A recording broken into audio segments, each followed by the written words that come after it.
హైదరాబాద్‌లో కుండపోత వర్షమైతే కురుస్తుంది. అంటే దాదాపు మధ్యాహ్నం 3 గంటల తర్వాత నుంచి కూడా ఒక్కసారిగా హైదరాబాద్‌లో వాతావరణం అంతా కూడా చల్లబడింది. దీంతో పాటు ఉరుములు, మెరుపులు, పిడుగులతో పాటు కురిసిన భారీ వర్షాలు కూడా పడుతున్నాయి. ప్రస్తుతం మనం ఖైరతాబాద్, పంజాగుట్ట, చార్మినార్ ఇవి ప్రాంతాలన్నీ కూడా భారీ వర్షపాతం నమోదైంది. ప్రస్తుతం మనం విజువల్స్‌లో చూసుకున్నట్లయితే ఇక్కడ అసెంబ్లీ సెక్రటేరియట్ ఎదురు భారీగా వర్షపాతం నమోదైంది. దీంతో అటువైపు డిఆర్ఎఫ్, జీహెచ్ఎంసీ అలాగే హైడ్రాకు సంబంధించిన కొంతమంది సిబ్బంది కూడా ఇక్కడ నాలాలను కొంచెం క్లియర్ చేసి వర్షపు నీరు నిల్వ చేయకుండా కూడా పోవటానికి అయితే కొంత సహాయపడుతుందని చెప్పాలి. మొత్తం మీద కనుక మనం చూసుకున్నట్లయితే ఈ హైడ్రా అనేది వచ్చినప్పటి నుంచి కూడా ఈ వర్షాలు ఎక్కడెక్కడ పడతాయో ముందే గ్రహించి ఆ నాలాల దగ్గర ప్రత్యేకంగా అటువైపు డిఆర్ఎఫ్ సిబ్బంది కానీ అలాగే హైడ్రాకి సంబంధించిన వాళ్ళు కానీ మరోవైపు ట్రాఫిక్ సంబంధించిన సిబ్బంది కానీ వీళ్ళ ముగ్గురు కూడా కలిసి కూడా ఇక్కడ ట్రాఫిక్ని అయితేనేమి అటువైపు వర్షపు నీరునైతేనేమి నిల్వ చేయకుండా కూడా ఆ నాలాల ద్వారా క్లియర్ చేస్తూ కొంత వర్షపాతాన్ని తగ్గించే విధంగా అంటే రోడ్లపై నిల్వ లేకుండా ట్రాఫిక్ అంతరాయం లేకుండా కూడా పంపించే విధంగా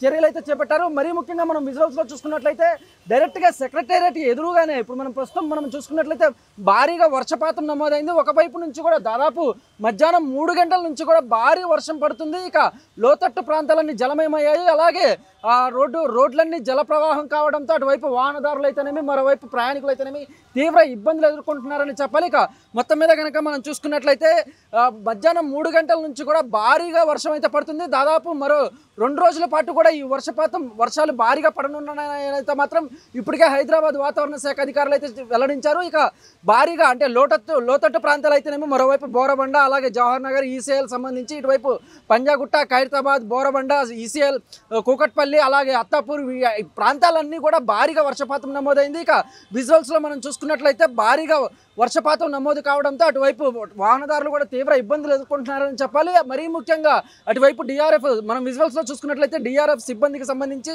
అలాగే ట్రాఫిక్ సిబ్బంది మరోవైపు హైడ్రా సిబ్బంది వీళ్ళ ముగ్గురు కూడా కలిసి ట్రాఫిక్ని ఎక్కడికక్కడ వర్షపాతం నిల్వ చేయకుండా నాలాలను క్లియర్ చేసి ఆ వర్షపు నీరు రోడ్లపై నిల్వ లేకుండా కూడా పంపించే ఏర్పాట్లు అయితే చేస్తున్నారు. ఇక మొత్తం మీద కనుక మనం చూసుకున్నట్లయితే ఈ వర్షానికి కూడా లోతట్టు ప్రాంతాలు అటువైపు రోడ్లపై కూడా భారీగా ట్రాఫిక్ జామ్ నిలిచిందని చెప్పాలి. మరోవైపు మనం విజువల్స్లో చూసుకున్నట్లయితే ఈ వర్షపు నీటికి తడవకుండా అటువైపు మెట్రోల కింద అయితేనేమి అలాగే ఫ్లైఓవర్ల కింద అయితేనేమి వాహనదారులు అయితే మాత్రం కొంత అడ్డు పెట్టుకొని అంటే అటువైపు ఫ్లైఓవర్ల కింద వర్షపు తగ్గేదాకా కూడా వాళ్ళు స్టే చేయడానికి కూడా కొంచెం వాహనాలను ఆపి పక్కకి జరిగి మరి నుంచున్నట్లు మనం విజువల్స్లో చూస్తున్నాము. ఇక మొత్తం మీద కనుక మనం చూసుకున్నట్లయితే మధ్యాహ్నం 3 గంటల నుంచి కూడా ఎడతెరిపి లేకుండా భారీ వర్షం అయితే పడుతుంది. అటువైపు లోతట్టు ప్రాంతాలన్నీ జలమయమయ్యాయి.